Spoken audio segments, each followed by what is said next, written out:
The award-winning A Black Executive Perspective podcast presents A Mixed Executive Perspective. Hosted by Fooden Correy, a biracial executive with a distinct voice on leadership and belonging. A Mixed Executive Perspective. Hi, I'm Fooden Correy, and welcome to A Mixed Executive Perspective. This is a space where we examine how mixed identity is read, interpreted, and often misunderstood in corporate culture and beyond. These conversations aren't limited to Black and white. They're for mixed people across race, ethnicity, nationality, and they're for parents raising mixed children who are already navigating these dynamics, whether they have the language for them or not.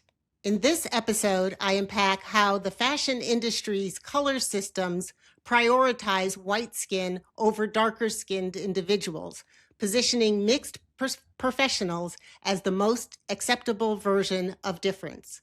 So let's break it down.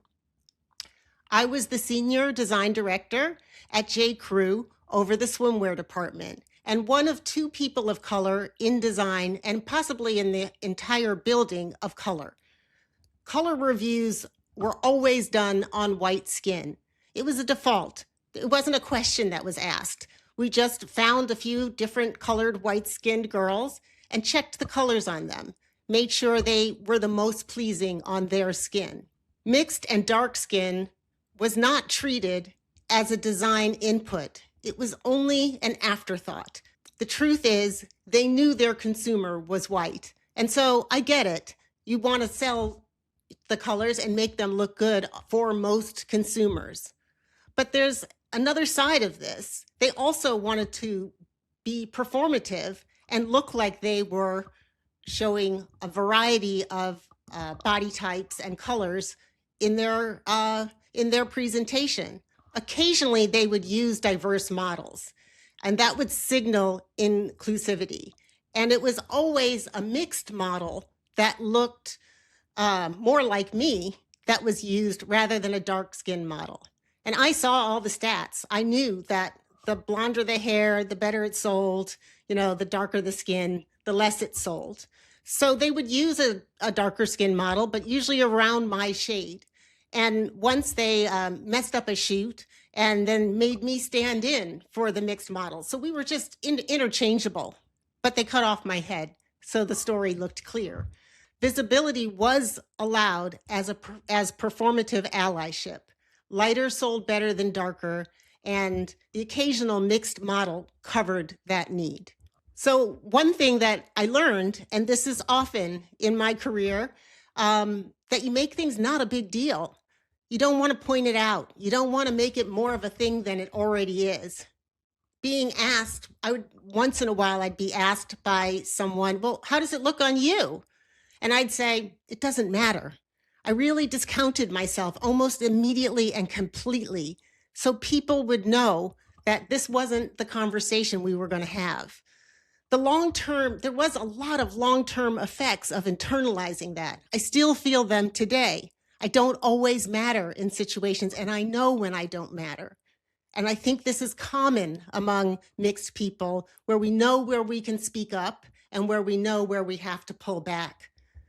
This is all emotional containment so that we fit in. There is another thing about being in this swimwear world where there was a lot of doubt about how I could be in charge and my acceptable brownness. I created a very high-end designer swimwear line. It was on the runways in New York. It was a big deal. And we had a wholesale launch at the Miami Swim Show. And the most important retailer of swimwear across the country came to the booth. I presented the line with the head of sales, and he looked at her after I presented the line, and he said, "Who really did this line?" It couldn't have been me. There was no way. And I was grateful that she said that I had done it, and it was an incredibly awkward moment. But this is what it felt like to be a mixed executive in this experience. Being defended was nice, but the fact that the question was asked, that does something to your system that never goes away. So my mixed race was always in the room. It was also in the room with that designer who I'd done the line for. When I first came into his office, he looked at some of his team members and they started guessing what I was. They out loud in front of me. And eventually they said, "Are you American Indian?" And I said no, and I explained that I was Black and white, and they really liked the fact that I was Jewish because it's the fashion industry. So, we kind of got along and got over it. But like those awkward moments walk in the room with me all the time. It is somewhere a conversation in every new professional atmosphere that I'm in. There are, however, some exceptions. Emma Greedy, who's the co-founder of Skims and Good American, is mixed.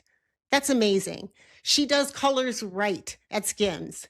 They use models of all different colors, and it's a real authentic representation.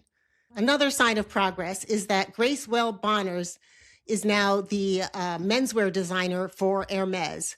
She's a mixed woman. She is the first mixed woman who has ever been the head of a high-end designer line. On the other end of the spectrum, H&M did a collaboration with Maison Black, a group of diverse founders led by Tori Nichelle. They did an amazing in-store presence during the peak time of the holiday season this year in stores across the country, where they took over the first floor of these stores and showed diverse design. So there is a motion forward, but the system is still really catching up. I still find in almost every conversation that my mixed race is in the room with me. Thank you for joining A Mixed Executive Perspective, a space where we examine how mixed identity is read at work, in culture, and in the stories we tell about ourselves.